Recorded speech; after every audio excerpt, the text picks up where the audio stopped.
പ്രിയ സഹോദരങ്ങളെ, ഇപ്പോൾ ഞാൻ വന്നിരിക്കുന്നത് എനിക്ക് ചില സംശയങ്ങൾ, കാരണം ചെറുപ്രായം തൊട്ട് ഓരോന്നും കേൾക്കുകയും കാണുകയും ചെയ്യുന്നതിനപ്പുറമായിട്ടാണ് എനിക്ക് സംശയങ്ങൾ ഒരുപാട് വരുന്നത്.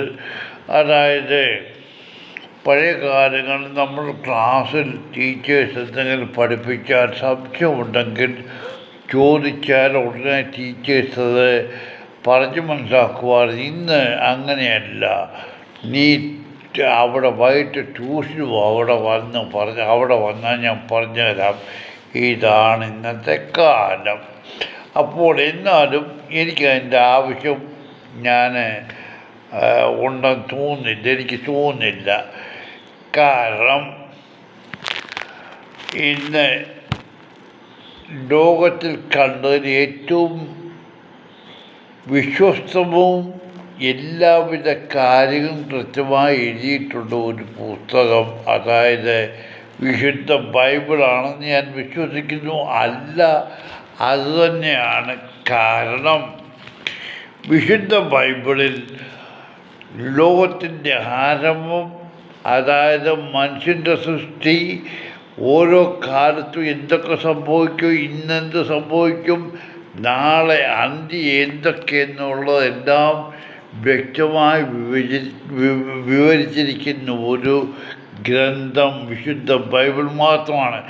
എന്നാൽ ഹിന്ദുക്കളുടെ പുസ്തകത്തിലും ക്രിസ്തുവിനെ കുറിച്ച് പറഞ്ഞിട്ടുണ്ട്. അതായത് ഭാഗവതവും ഇതുമല്ല, അവർ 4 ഗ്രന്ഥങ്ങളുണ്ട്. അതിനകത്ത് ക്രിസ്തുവിനെ കുറിച്ച് ശരിയായിട്ട് പറഞ്ഞിട്ടുണ്ട്. അപ്പോൾ അതൊക്കെ വിടട്ടെ. എന്നാൽ എനിക്ക് ഇന്ന് ഒരു സംശയമുള്ളത്, ഇന്ന് ലോകത്തിൽ കാണുന്ന ക്രിസ്തീയ മതങ്ങളെല്ലാം ദൈവം സൃഷ്ടിച്ചതാണോ? കത്തോലിക്കാണെങ്കിലും ഓർത്തഡോക്സ് ആണെങ്കിലും യാക്കോബയാണെങ്കിലും യഹോവ സാക്ഷികളാണെങ്കിലും എന്ന് വേണ്ട ഒരുപാട് സഭകളുണ്ട്. ഇത് ഏത് സഭ ദൈവം സൃഷ്ടിച്ചതാണ്? നിങ്ങൾക്ക് ഏതെങ്കിലും ഒരു മനുഷ്യർക്ക് ഒന്ന് വ്യക്തമായി പറഞ്ഞു തരാമോ? ഏതിൻ്റെ അടിസ്ഥാനത്തിൽ നിങ്ങളെല്ലാം ഈ സഭ സ്ഥാപിച്ചു? ഈ സഭയുടെ അടിസ്ഥാനം എന്താണ്? ക്രിസ്തുവിൻ്റെ കൽപ്പനകളാണോ, അതോ നിങ്ങളുടെ സ്വാർത്ഥ താല്പര്യമാണോ? നിങ്ങളെന്ന് അടിയുണ്ടാക്കുന്നുണ്ടോ? പെന്തിക്കോസ്തുകാരും ഓർത്തഡോക്സുകാരും കൂടെ സ്നാനവും മാമോദിസയും പറഞ്ഞു നാം ബഹളം ഉണ്ടാക്കുന്നു. എല്ലാം യൂട്യൂബിൽ ഇരുന്ന് കാശുണ്ടാക്കാനുള്ള ഒരു വഴി. അതല്ലാതെ ഞാൻ നിങ്ങളോട് ചോദിക്കുന്നു, നിങ്ങൾ ഈ സ്നാനമൊക്കെ പറഞ്ഞുകൊണ്ട് വരുന്നുണ്ടോ? ദൈവം എന്തുകൊണ്ട് സ്നാനമേറ്റെന്ന് പറയാമോ? എന്നാൽ യോഹന്നാൻ സ്നാപകൻ എന്തുകൊണ്ട് സ്നാനമേറ്റില്ല? യോഹന്നാൻ സ്നാപകൻ സ്നാനമേറ്റായിട്ട് ബൈബിളിൽ പറയുന്നുണ്ടോ? യോഹന്നാൻ സ്നാപകനാൽ ദൈവം സ്നാനമേറ്റു. ദൈവം എന്തുകൊണ്ട് സ്നാനമേറ്റു എന്ന് ഈ പെന്തിക്കോസ്തോ, ഓർത്തഡോക്സോ, യാക്കോബോ എല്ലാ പണ്ഡിതന്മാരും സ്നാനവും ഇതും പറയുന്നുണ്ടോ? ഏതെങ്കിലും ഒരു വ്യക്തി പറയും എന്തുകൊണ്ട് ദൈവം സ്നാനമേറ്റു? ഓർത്തഡോക്സ് പറയുന്നത് സഭയിലേക്ക് ചേരാനായിട്ട് സ്നാനം വെക്കുന്നു. ഈ സ്നാനം എവിടുന്ന് ഉണ്ടായത്? ദൈവം സ്നാനമേറ്റതിന് ശേഷമാണ് സ്നാനം ഉണ്ടായത്. അങ്ങനാണെങ്കിൽ ദൈവം ഏത് സഭയിലോട്ട് ചേരാനാണ് സ്നാനമേറ്റത്? നിങ്ങളോട് എനിക്ക് ഇത്ര ഇപ്പം ചോദിക്കാറുള്ളൂ. നിങ്ങൾ പറയുക. നിങ്ങൾ ആരെങ്കിലും ശരിയായിട്ട് പറയുക. അത് തന്നെയല്ല, ബൈബിളിൽ ഒരുപാട് കാര്യങ്ങൾ വിട്ടുപോയിട്ടുണ്ട്. ഉൽപ്പത്തി തന്നെ, അത് നിങ്ങളോട് ചോദിച്ചാൽ നിങ്ങൾ അതിന് ഉത്തരം തരത്തില്ല. ഉൽപ്പത്തി തന്നെ, അതായത് ദൈവം സൃഷ്ടികർമ്മങ്ങൾ ഒടുവിൽ സൃഷ്ടിച്ചത് മനുഷ്യനെയാണ്. മനുഷ്യനെ ആണും പെണ്ണുമായി സൃഷ്ടിച്ച് നിങ്ങൾ സന്താന സമൃദ്ധിയുള്ളവരായി ലോകത്തിൽ പെരുകുമെന്ന് പറഞ്ഞു. സൃഷ്ടികർമ്മങ്ങൾ നിർത്തി. എന്നിട്ട് വിശ്രമിച്ച ദിവസത്തെ ശാപത്ത് ആചരിക്കുക എന്ന് പറഞ്ഞു. എന്ന് ഒന്നാം അധ്യായത്തിലായത്. രണ്ടാം അധ്യായത്തിൽ പറഞ്ഞു മനുഷ്യരേഖനായിരിക്കുന്നത് ശരിയല്ല, അവനൊരു തുണ വേണം. ഇതിൻ്റെ ഇടയിലുള്ള ഗ്യാപ്പ് ആരാ ഫില്ല് ചെയ്യുന്നത്? ഇതെവിടെ പോയി? ദൈവം തൻ്റെ സൃഷ്ടി, ശാപത്തുകാരോട് ഞാൻ ചോദിക്കുന്നത്, ദൈവം തൻ്റെ സൃഷ്ടി മുഴുവൻ കഴിഞ്ഞിട്ട് വിശ്രമിച്ചു. ആണും പെണ്ണുമായിട്ടാണ് മനുഷ്യർ സൃഷ്ടിച്ചെന്ന് പറയുന്നു. പിന്നെ മനുഷ്യരേഖനായിരിക്കുന്നത് നന്നല്ല, അതുകൊണ്ട് അവന് തുണ വേണം. അവിടെ ബൈബിളിൽ പല കാര്യങ്ങളും അതിൻ്റെ ഇടയ്ക്ക് പറയുന്നുണ്ട്. അതവനെ മൗനമായിട്ടോ വളരെ വിഷാദ രൂപത്തിലോ കാണുന്നു പറയുന്നുണ്ട്. അതെന്തുകൊണ്ടെന്നൊക്കെ നിങ്ങൾ ചിന്തിക്കണം. ബൈബിളിൽ പല കാര്യങ്ങളും ചേർക്കാതെ പോയിട്ടുണ്ട്. അത് നമ്മൾ അറിഞ്ഞില്ലെങ്കിലും പല കാര്യങ്ങളിലും പലരും പല സമയത്ത് ഓരോന്ന് എഴുതി വെളിപ്പെടുത്തിയിട്ടുണ്ട്. അതിപ്പോൾ ഞാൻ പറയുന്നില്ല. എന്നാൽ എനിക്ക് നിങ്ങളോട് ചോദിക്കാനുള്ളത്, ഓർത്തഡോക്സ് ജാക്കോബായോ കത്തോലിക്കനോ അല്ലെ ബ്രദർ ബെന്തിക്കോസ്? ഇപ്പം നോർത്ത് ഇന്ത്യയിലെ ഇന്നത്തെ സംഭവമാണ്. നോർത്ത് ഇന്ത്യയിലെ ബെന്തിക്കോസ് സഭയിലെ 3 പാസ്റ്റർമാർ 10 or 60 ഹിന്ദുവും മറ്റു ജാതിക്കാരെയും അവർ ക്രിസ്തുമതത്തിലേക്ക് ചേർത്തു, സ്നാനം കഴിപ്പിച്ചു. അവരെ ഗംഗയിൽ എവിടെയോ മുക്കി വെച്ച് അവിടെ സിന്ദൂരം, പെണ്ണുങ്ങൾ സിന്ദൂരം ഇടുന്നു പറഞ്ഞാൽ കല്യാണം കഴിച്ചെന്ന് കാണിക്കുന്നതിനെ, അതും നെറ്റിയിലെ ഇതെല്ലാം തുടച്ച് അവിടെ നെറ്റി കുരിശു വരച്ചു എന്ന് പറയുന്നു. കേരളത്തിലെ പെന്തിക്കോസ്തുകാർ കുരിശ് വരച്ചത് കാരണം കുരിശ് കാണുന്ന അവർക്ക് സാത്താന് കുരിശ് കാണുന്ന പോലെ പെന്തിക്കോസ്തുകാർ, കേരളത്തിലെ പെന്തിക്കോസ്തുകാർക്ക് സ്നാനം മാത്രമേ ഉള്ളൂ. അല്ലെങ്കിൽ ഏതെങ്കിലും പറയാനുള്ളവ വരട്ടെ, ഈ സുൽക്കോടിത്തോറോ മറ്റവനോ വരട്ടെ, സ്നാനം പറഞ്ഞോട്ടെ, ഞാൻ പറഞ്ഞുതരാം. അപ്പോൾ ഇത് എവിടുത്തെ സ്നാനമെന്ന് എനിക്കില്ല. കാരണം ഞാൻ പലരോടും സംസാരിച്ചപ്പോൾ, ഒരു മനുഷ്യനോട് സംസാരിച്ചപ്പോൾ, അതായത് നമ്മുടെ വടക്ക് ഒരു സംഭവം ഉണ്ടായി, കുക്കികളുമായിട്ടുള്ള പ്രശ്നത്തിന്. അതിനെക്കുറിച്ച് പറഞ്ഞു അവിടെ അതിൻ്റെ ശരിയായിട്ടുള്ള സ്ഥലം ഞാൻ പറഞ്ഞുതരാം, മറന്നുപോയി. എന്നാലും പറഞ്ഞുതരാം. കുക്കികൾ അവിടെ കത്തോലിക്കർ ആ ഒരു ഗ്രാമത്തെ ഒരു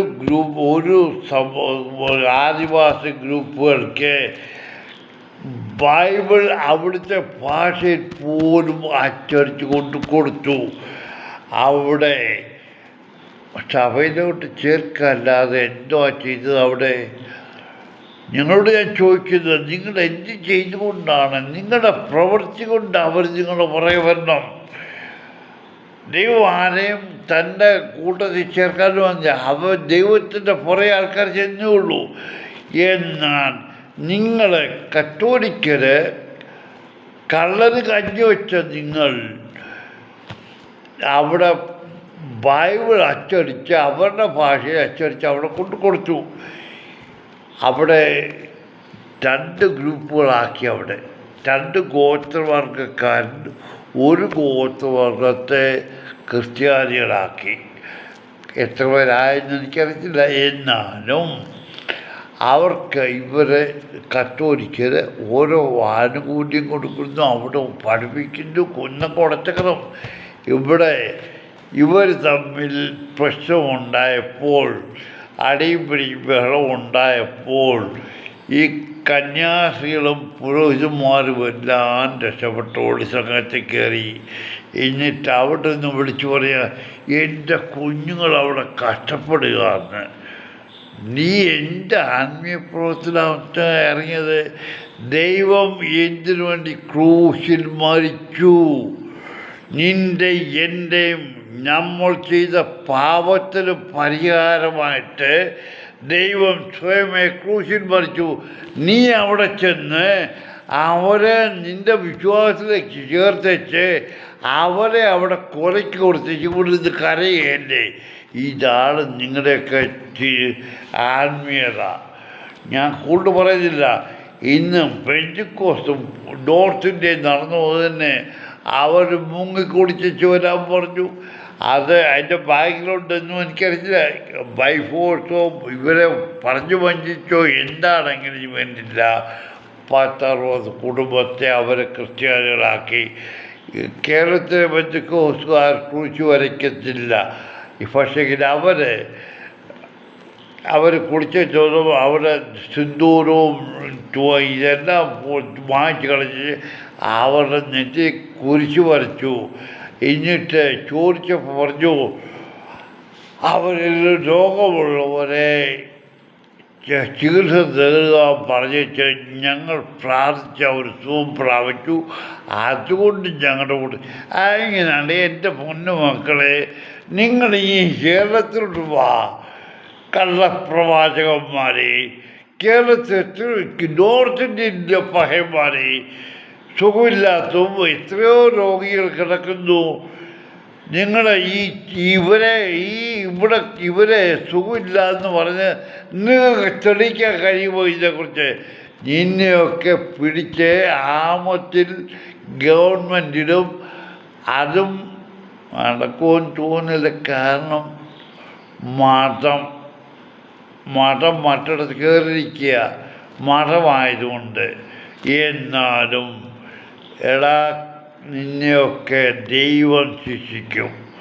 നിൻ്റെ മനസ്സിലിരിപ്പ് ലോകത്തിലുള്ള സഭാ നേതാക്കന്മാരോടും എല്ലാം എനിക്ക് പറയുന്നത്, നിങ്ങൾ ചെയ്യുന്ന കാര്യങ്ങൾ എന്താണെന്ന് നിൻ്റെ മനസ്സിലുള്ളത് ദൈവം അറിയുന്നുണ്ട്. നിങ്ങൾ ചെയ്യുന്നത് നിങ്ങളുടെ മനസ്സിലിരിക്കുന്നത് എന്താണെന്നുള്ളത് ദൈവം മനസ്സിലാക്കുന്നുണ്ട്, ദൈവം അറിയുന്നുണ്ട്. നിങ്ങൾക്കറിയത്തില്ല. ഈയിടെ 10-12 ദിവസത്തെ ടൂറിന് പോയിട്ട് ഒരു യൗവനയുക്തയായ, അതായത് നല്ല പ്രായത്തിൽ നല്ല വെടിപ്പും കൊഴുപ്പുമുള്ള ഒരു പെൺകൊച്ചിനെ കെട്ടി ഉമ്മ വെച്ചു. അത് ലോകത്തിന് കൊടുക്കുന്ന എന്ത് ഇതാണ്, എന്ത് ഉപദേശമാണ് കൊടുക്കുന്നത്? നിങ്ങൾ നാളെ ചെന്ന് നീയൊരു മാർപ്പാപ്പ ആയതുകൊണ്ട് കെട്ടിപ്പിടിച്ച് ഉമ്മ കൊടുത്തുകൊണ്ട് അവിടെ നിന്നു നിൻ്റെയൊക്കെ ഇതാ കഴിവ്. നിങ്ങൾ പൗരോഹിത്യ വില, നിങ്ങൾ ആത്മീയ നേതാവെന്ന് പറയുമ്പം ഏത് പെണ്ണും അവിടെ നിന്നു കൊടുക്കും. അതാണ് അവളെ യൗവനയുക്തയായ പെണ്ണെ കെട്ടിപ്പിടിച്ചപ്പോൾ അവിടെ നിന്ന് കെട്ടിപ്പിടിച്ച് ഉമ്മ കൊടുത്ത് മാർപ്പാപ്പ. എന്തോ ആ മാർപ്പാപ്പ ലോകത്തിൽ കൊടുക്കുന്ന ന്യൂസ്, അതിനെക്കുറിച്ച് എന്തുവാ ലോകത്തിൽ കൊടുക്കുന്ന ഇത്? നിങ്ങളാരും ഇത് കാണുന്നില്ല. ഇതാണ് ലോകത്ത് നടക്കുന്ന ക്രിസ്തീയ മതവിഭാഗത്തിലെ എല്ലാ നേതാക്കന്മാരും ചെയ്യുന്ന ഇത് തന്നെയാണ്. വിശ്വാസികളെ ചൂഷണം ചെയ്ത് ജീവിക്കുക, സുഖലോലുപരായി ജീവിക്കുക. മാർപ്പാപ്പായെ പോലെ ഇപ്പോഴത്തെ മാർപ്പാപ്പായെ പോലെ വെറിയൻ അത് വേണ്ട. ഓർത്തോ സഭയിലെ ഞാൻ പറഞ്ഞുതരാം, ഓർത്തോ സഭയിലെ കാലം ചെയ്ത ബാവ, അവന് ലോകത്തിലേക്ക് വലിയ കള്ളൻ. അവനാണ് യാക്കോബ ഓർത്തഡോക്സ് പ്രശ്നത്തിൽ, സഭാ തർക്കത്തിൽ ആക്കം കൂട്ടിയത് അവനാണ്. അവനെ ഒരിക്കൽ പറഞ്ഞു, ഒരു കള്ളം പറഞ്ഞുകൊണ്ടൊരു പള്ളി കിട്ടിയാൽ അതിൽ പ്രശ്നമില്ല. ഇവനാണ് യഥാർത്ഥ കാതോലിക്ക, ഓർത്തഡോക്സ് സഭയുടെ കാതോലിക്ക. അവൻ എന്തോ മനുഷ്യർക്ക് കൊടുക്കുന്ന ഉപദേശം. കള്ളം പറഞ്ഞു കാര്യം സാധിക്കുമെങ്കിൽ കള്ളം പറഞ്ഞുകൊണ്ട് കുഴപ്പമില്ല. ഈ പഹയൻ തന്നെ ഒരു ദിവസം പറഞ്ഞു, ഞാൻ ഇന്ന കുന്നുകുളത്തുകാരനാണെന്ന് എനിക്ക് എൻ്റെ ഉദ്ദേശം, ഞാൻ അത് ക്ലിയറായിട്ട് പറയുന്നില്ല, കുന്നുകുളത്തുകാരനാണെന്ന് എനിക്ക്, ഞാൻ ഇന്ന നാട്ടുകാരനാണ്, ആ നാട്ടുകാർക്ക് ഒരു ചില സ്വഭാവമുണ്ട്, അത് എന്നിനും കാണും. എടാ നീ അത് എന്നോടല്ല പറഞ്ഞത്, ഓർത്തഡോക്സ് ഒരു വിശ്വാസിയാണ് ഞാൻ, എന്നോടുകൂടിയാണ് പറഞ്ഞത്. ഞാൻ ഇന്നടത്ത് താമസിക്കുക, എനിക്ക് ഇന്ന സ്വഭാവമുണ്ടെന്ന് പറഞ്ഞ് നിൻ്റെ വീട്ടിൽ വന്ന് നിൻ്റെ അമ്മയുടെ അടുത്ത് വന്നാൽ നീ സമ്മതിക്കുമോടാ? നീ അത് പറ. ഞാൻ ഇന്ന നാട്ടുകാരനാണ്, അവിടുത്തെ നാട്ടുകാർക്ക് ഒരു സ്വഭാവമുണ്ട്, ആ തെന്നിനും കാണുമെന്ന്. അത് ഒരു സഭാ മേലധ്യക്ഷന് പറയാവുന്ന വാക്കാണോടാ? നീയൊക്കെ ഏത് ജന്മത്തുണ്ടായതാടാ? നീയൊക്കെ ഇത് കേട്ടിട്ട് തല കുറിച്ച് പിന്നെയും നിൻ്റെ താഴെ വന്ന് മുത്താൻ ആൾക്കാരുണ്ട് ഓർത്തഡോക്സ് സഭയിൽ. കാരണം ഇന്ന് ഓർത്തഡോക്സ് സഭയിലെ പുരോഹിതന്മാരെ പറയുന്നപ്പുറത്ത് വിശ്വാസികൾ പോകത്തില്ല, ബെത്താന്മാർ വരത്തില്ല. ബെത്താന്മാർ വരുന്ന കാര്യം ഞാൻ പറഞ്ഞുതരാം, പറഞ്ഞിട്ട് കാര്യമില്ല. ഇതൊക്കെ കള്ളന്മാർ, ഇന്ന് ലോകത്തിൽ ജീവിച്ചിരിക്കുന്ന കള്ളന്മാരെന്ന് പറയാൻ സഭയിലെ തലപ്പത്തിരിക്കുന്നവരാണ്. അല്ലെങ്കിൽ ഓർത്തഡോക്സോ യാക്കോബയോ കത്തോലിക്കനോ CSIയോ യഹോവ സാക്ഷിയോ അല്ലെങ്കിൽ ബ്രദറോ ബെന്തിക്കോസ്തോ പറയാം.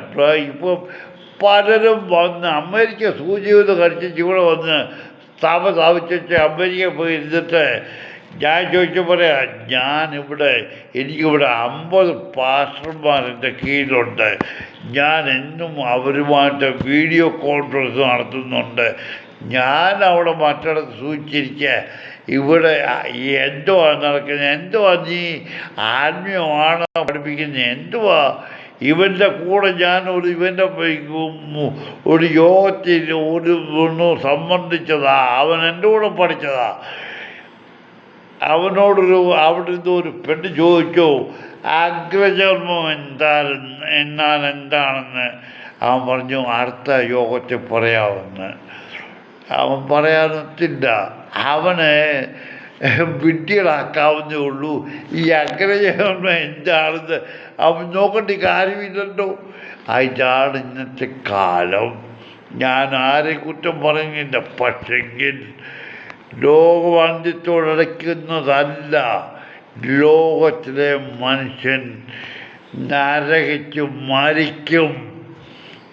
ആരും നോക്കണ്ട, ആരും രക്ഷിക്കാനൊക്കത്തില്ല. എല്ലാവനും പാഠം പഠിക്കും.